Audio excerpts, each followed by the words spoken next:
Hello friends, आज की इस वीडियो में हम making of the post colonial India का चैप्टर 2 पढ़ने जा रहे हैं।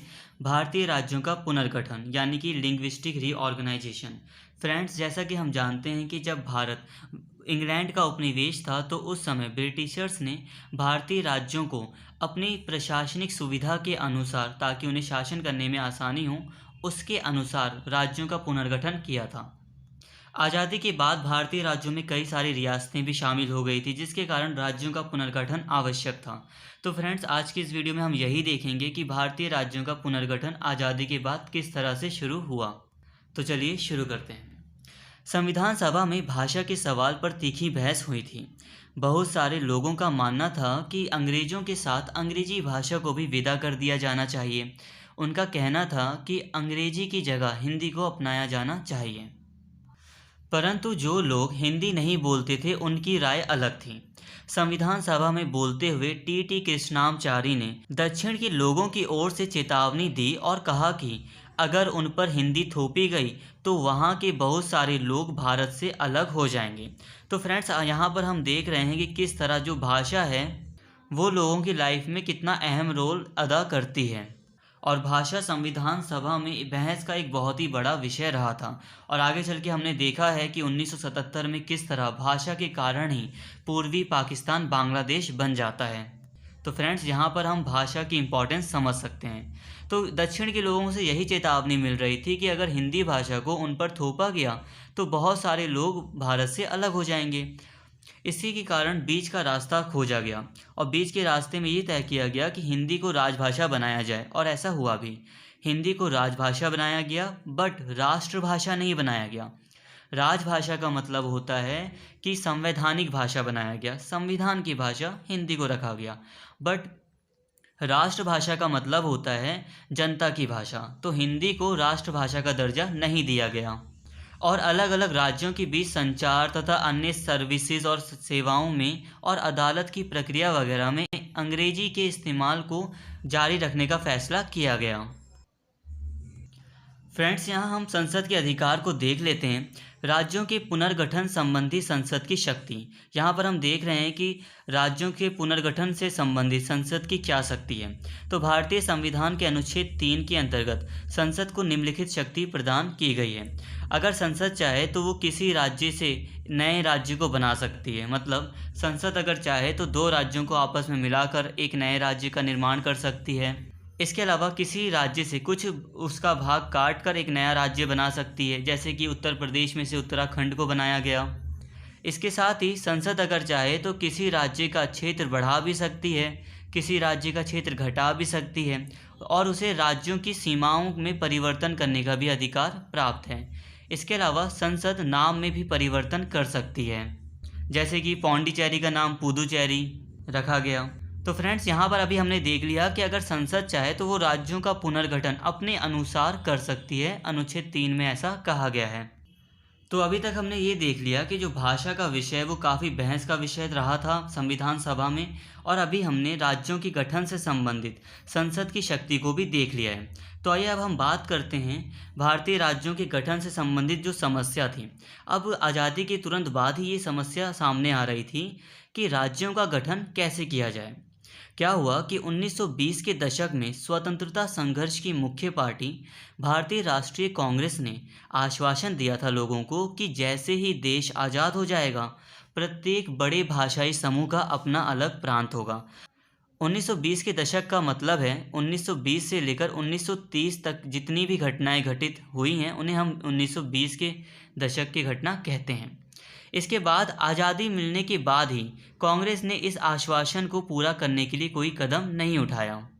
मतलब आज़ादी से पहले कांग्रेस ने कहा था कि हम भाषाई आधार पर राज्यों का गठन करेंगे, बट आज़ादी मिलने के बाद कांग्रेस ने ऐसा कोई भी कदम नहीं उठाया और भाषाई आधार पर राज्यों का गठन नहीं किया, क्योंकि भारत धर्म के आधार पर बंट चुका था और भारत के दो हिस्से हो गए थे, एक पाकिस्तान और एक भारत। अब ये डर सता रहा था कि भारत में तो बहुत सारी भाषाएं बोली जाती हैं, अगर हम कुछ लोगों को, कुछ राज्यों को भाषाई आधार पर गठित कर देते हैं तो देश के कोने कोने से भाषाई आधार पर राज्यों के गठन की मांग उठेगी और हो सकता है कि भारत के बहुत ही ज़्यादा टुकड़े हो जाएं।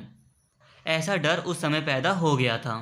और ये डर थोड़ा गलत भी नहीं लगता, क्योंकि अभी अभी देश आज़ाद हुआ है और इतना बड़ा फैसला लेना बहुत बड़ी बात है। तो इतनी आसानी से इतना बड़ा फैसला भी नहीं लिया जा सकता था। तो देश का बंटवारा हो गया था, तो इसी कारण से बड़े नेता डर रहे थे भाषाई आधार पर राज्यों को गठित करने से। देश के विभाजन के फलस्वरूप हिंदुओं और मुसलमानों के बीच हुए भीषण दंगों में 10 लाख से भी ज़्यादा लोग मारे गए थे। ऐसे में यह चिंता स्वाभाविक ही थी कि क्या हमारा देश भाषा के आधार पर बंटवारे को झेल सकता था। प्रधानमंत्री जवाहरलाल नेहरू और उप प्रधानमंत्री वल्लभ भाई पटेल दोनों ही भाषा के आधार पर राज्यों के गठन की नीति के विरोधी थे। विभाजन के बाद नेहरू ने कहा था कि उपद्रवकारी प्रवृत्तियां सिर उठा रही हैं, जिन पर अंकुश लगाने के लिए राष्ट्र को शक्तिशाली और एकजुट रहना चाहिए। मतलब नेहरू भाषाई आधार पर राज्यों की मांग करने वाले जो आंदोलनकारी थे उनका विरोध कर रहे थे। पटेल ने कहा, यानी कि वल्लभ भाई पटेल ने कहा कि इस समय भारत की पहली और आखिरी ज़रूरत यह है कि उसे एक राष्ट्र बनाया जाए। एक राष्ट्र का मतलब होता है एक ही भाषा हो, सांस्कृतिक एक रूपता हो और एकता हो, सबसे बड़ी चीज़। तो एक पहले उस भारत को एक राष्ट्र बनाया जाए, ऐसा पटेल का कहना था। देश के विभिन्न भागों से, स्पेशली दक्षिण भारत से ये मांग उठ रही थी कि राज्यों का गठन भाषा के आधार पर किया जाए। आंदोलन वगैरह हो रहे थे, मांगें जारी थी, जिसके कारण भारतीय सरकार द्वारा जनता की मांग को सुनने और समझने के लिए कुछ आयोग व समिति गठित की गई। जून 1948 में भारत सरकार ने S.K. धर की अध्यक्षता में भाषाई प्रांत आयोग की नियुक्ति की। आयोग ने अपनी रिपोर्ट दिसंबर 1948 में पेश की। आयोग ने सिफारिश की कि राज्यों का पुनर्गठन भाषाई कारक की बजाय प्रशासनिक सुविधा के अनुसार होना चाहिए। इससे अत्यधिक असंतोष फैला। मतलब आयोग ने अपनी रिपोर्ट में कहा कि राज्यों का पुनर्गठन प्रशासनिक सुविधा के अनुसार होना चाहिए। मतलब शासन को देखते हुए कि कहाँ तक शासन करना आसान है, वहाँ तक उस राज्य की सीमाएं तय की जानी चाहिए और भाषा को आधार बनाकर राज्यों का पुनर्गठन नहीं किया जाना चाहिए। तो इस आयोग की रिपोर्ट आने पर असंतोष और भी ज़्यादा बढ़ गया। जनता जो पहले छोटी मोटी मांगें कर रही थी, अब उसकी मांगें बढ़ती ही चली गई और ये बड़े आंदोलन का रूप लेने लगी। परिणाम स्वरूप कांग्रेस द्वारा दिसंबर 1948 में एक अन्य भाषाई प्रांत समिति का गठन किया गया। इसमें जवाहरलाल नेहरू, वल्लभ भाई पटेल और पट्टाभी सीतारमैया शामिल थे, जिसे JVP समिति के रूप में जाना गया है। इसने भी अपनी रिपोर्ट अप्रैल 1949 में पेश की। और इस बात को औपचारिक रूप से अस्वीकार कर दिया कि राज्यों के पुनर्गठन का आधार भाषा होनी चाहिए। इस बात को कि भाषाई आधार पर राज्यों का गठन किया जाना चाहिए JVP समिति ने भी अस्वीकार कर दिया। क्योंकि कांग्रेस के नेता अपने वादे से पीछे हट रहे थे, इसलिए जगह जगह असंतोष फैला। कन्नड़ भाषी, मलयालम भाषी, मराठी भाषी सभी अपने अपने राज्य के इंतजार में थे। सबसे गहरा असंतोष मद्रास प्रेसिडेंसी के तेलुगु भाषी जिलों में दिखाई दिया। जब 1952 के आम चुनावों में नेहरू वहां चुनाव प्रचार के लिए गए तो लोगों ने उन्हें काले झंडे दिखाए और हमें आंध्र चाहिए ऐसे नारे लगाने लगे। इसी साल 1952 में ही अक्टूबर में वयोवृद्ध गांधीवादी पोट्टी श्री रामुलु तेलुगु भाषियों के हितों की रक्षा के लिए आंध्र राज्य के गठन की मांग करते हुए भूख हड़ताल पर बैठ गए। जैसे जैसे अनशन आगे बढ़ा, बहुत सारे लोग श्री रामुलु के समर्थन में आगे आने लगे। जगह जगह लोग हड़ताल करने लगे और जुलूस निकालने लगे। इस आंदोलन से नेहरू स्वयं भी भयभीत हो गए थे और उन्होंने मद्रास सरकार को इसका कोई हल निकालने को कहा था। बट फिर भी सरकार जब तक कुछ कर पाती, 58 दिन के अनशन के बाद 15 दिसंबर 1952 को पोट्टी श्री रामुलु का देहांत हो गया। जैसा कि एक अखबार ने लिखा था, श्री रामुलु के देहांत की खबर ने पूरे आंध्र को अस्त व्यस्त कर डाला है। श्री रामुलु के देहांत की खबर जैसे ही मद्रास में फैलती है, सभी लोग सार्वजनिक संपत्ति को नुकसान पहुंचाने लगते हैं। लोगों के विरोध प्रदर्शन काफ़ी उग्र हो जाते हैं। विरोध इतना व्यापक और गहरा था कि केंद्र सरकार को आखिरकार यह मांग माननी पड़ी और इस तरह 1 अक्टूबर 1953 को आंध्र के रूप में एक नए राज्य का गठन हुआ जिसे आंध्र प्रदेश कहा गया। तो फ्रेंड्स, पहला भाषाई आधार पर राज्य आंध्र प्रदेश का गठन कर दिया गया था। तो फ्रेंड्स, जब एक राज्य का निर्माण भाषा के आधार पर कर दिया गया तो देश के अन्य भागों से भी ये मांग उठने लगी कि राज्यों का गठन भाषा के आधार पर किया जाए। इसी कारण से भारत सरकार को मजबूर होकर दिसंबर 1953 में एक 3 सदस्यीय राज्य पुनर्गठन आयोग फजल अली की अध्यक्षता में गठित करना पड़ा। इसने अपनी रिपोर्ट 1955 में पेश की। फजल अली के अलावा इस आयोग के 2 अन्य सदस्य थे, के.एम. पणिक्कर और एच.एन. कुंजरू।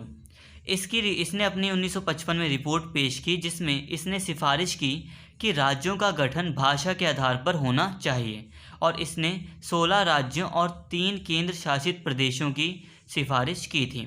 इसकी सिफारिशों के आधार पर 7वां संवैधानिक संशोधन अधिनियम 1956 पारित किया गया जिसके तहत भाग का और खा के राज्यों को एक कर दिया गया, एक ही सूची में लिख दिया गया और भाग गा को खत्म कर दिया गया। पहले क्या था कि जब देश आज़ाद हुआ था तो राज्यों को का, ख और गा की सूची में और घा की भी सूची में रखा गया था। 1 नवंबर 1956 को 14 राज्यों तथा 6 केंद्र शासित प्रदेशों का गठन किया गया राज्य पुनर्गठन अधिनियम 1956 के तहत। फ्रेंड्स, 1956 में राज्य पुनर्गठन अधिनियम पारित किया गया था जिसके तहत भारत में 14 राज्यों तथा 6 केंद्र शासित प्रदेशों को गठित किया गया था। मालाबार तथा दक्षिण कन्नड़ के कुछ क्षेत्रों को जोड़कर केरल राज्य का निर्माण किया गया। इसके अलावा हैदराबाद को आंध्र प्रदेश में जोड़ दिया गया। फ्रेंड्स, यहाँ पर ध्यान दीजिए कि 1956 में हैदराबाद को आंध्र प्रदेश में जोड़ दिया जा रहा है और आगे चल के हैदराबाद को इससे अलग कर दिया जाएगा और इसको तेलंगाना बनाया जाएगा 2014 में। सौराष्ट्र, कच्छ व बॉम्बे प्रांत को आपस में जोड़ दिया गया। अब हम थोड़ा सा जल्दी से देख लेते हैं कि 1956 के बाद बनाए गए राज्य तथा केंद्र शासित प्रदेश कौन कौन से हैं। 1960 में बॉम्बे में से महाराष्ट्र और गुजरात का गठन किया गया। इसके बाद दादरा एवं नागर हवेली को 1954 में स्वतंत्र करा लिया गया। पहले ये पुर्तगालियों के कब्जे में थे। इसके बाद 10वां संविधान संशोधन अधिनियम पारित किया गया 1961 जिसके द्वारा इसे केंद्र शासित प्रदेश का दर्जा दिया गया। इसके बाद गोवा, दमन एवं दीव पर पुलिस कार्यवाही द्वारा 1961 में इसे पुर्तगाली नियंत्रण से आज़ाद करा लिया गया और 12वां संविधान संशोधन अधिनियम द्वारा 1962 द्वारा इसे केंद्र शासित प्रदेश बनाया गया। बाद में 1987 में गोवा को पूर्ण राज्य का दर्जा प्रदान किया गया। इसके बाद आता है पुडुचेरी। फ्रांसीसियों ने 1954 में फ्रांस ने इसे भारत को सौंप दिया था। पुडुचेरी में पुडुचेरी, कराईकल, माहे और यनम ये चारों ही क्षेत्र शामिल हैं। 1962 तक अधिकृत क्षेत्र तक इस पर प्रशासन चलता रहा और 14वां संवैधानिक संशोधन के द्वारा इसे केंद्र शासित प्रदेश का दर्जा दिया गया था। इसके बाद नागालैंड 1963 में नागा पहाड़ियों और असम के बाहर त्वेनसांग क्षेत्रों को मिलाकर नागालैंड का गठन किया गया था। इसके बाद हरियाणा, चंडीगढ़, हिमाचल प्रदेश। पंजाब राज्य से 1966 में हिंदी भाषी क्षेत्रों को हरियाणा, पंजाबी भाषी क्षेत्रों को पंजाब, केंद्र शासित प्रदेश चंडीगढ़, पहाड़ी क्षेत्र को हिमाचल प्रदेश बनाया गया। 1971 में हिमाचल प्रदेश को पूर्ण राज्य का दर्जा प्रदान किया गया।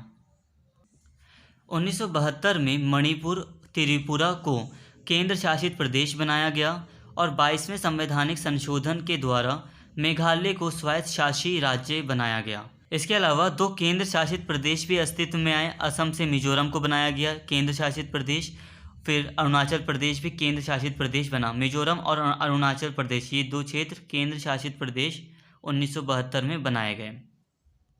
सिक्किम पर पहले चौग्याल शासन था। इसे 1947 में ब्रिटिश शासन समाप्त होने पर भारत सरकार ने इसके रक्षा, विदेश मामले एवं संचार का उत्तरदायित्व लिया था। 1974 में 35वां संशोधन अधिनियम द्वारा संबद्ध राज्य का इसे दर्जा दिया गया था।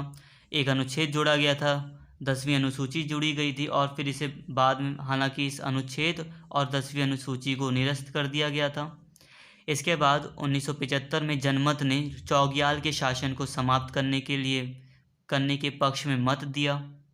जिस कारण से 36वां संशोधन अधिनियम 1975 पारित किया गया और सिक्किम को पूर्ण राज्य का दर्जा दिया गया और पहली और चौथी अनुसूची में कुछ संशोधन हुआ।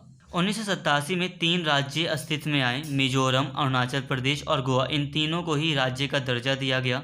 मिजोरम का गठन राज्य के तौर पर 1986 के समझौते, भारत सरकार और मिजो नेशनल फ्रंट के बीच में जो समझौता हुआ था, उसके कारण मिजोरम को राज्य का दर्जा दिया गया था। 2000 में 3 नए राज्य और आए। सन 2000 में छत्तीसगढ़, उत्तराखंड और झारखंड। इसके अलावा 2014 में हमें देखने को मिलता है कि जिस हैदराबाद को 1953 में आंध्र प्रदेश में जोड़ दिया गया था, उसको अलग करके तेलंगाना नाम का एक नया राज्य बनाया जाता है। इसके अलावा 2019 में संघ शासित प्रदेश जम्मू कश्मीर और लद्दाख बनाए जाते हैं। कारगिल और लेह को मिलाकर लद्दाख क्षेत्र बनाया जाता है। तो 1956 में 14 राज्य तथा 6 केंद्र शासित प्रदेश थे, जो आज 2021 तक 28 राज्य और 8 केंद्र शासित प्रदेश हैं। फ्रेंड्स, कई लोग अभी भी कंफ्यूज हैं कि 9 केंद्र शासित प्रदेश हैं कि 8। तो फ्रेंड्स, 8 केंद्र शासित प्रदेश हैं आज के टाइम पर, क्योंकि दमन एवं दीव और दादरा एवं नागर हवेली को 26 जनवरी 2020 को एक केंद्र शासित प्रदेश बना दिया गया। तो फ्रेंड्स, यहाँ तक हमने भारतीय राज्यों के पुनर्गठन को काफ़ी अच्छे से समझ लिया है। अब इसे यहीं तक रहने देते हैं। तो प्लीज़, अगर आपको वीडियो पसंद आई हो तो चैनल को ज़रूर सब्सक्राइब कर लें और इस वीडियो को ज़्यादा से ज़्यादा शेयर करें और लाइक करें। Thank you.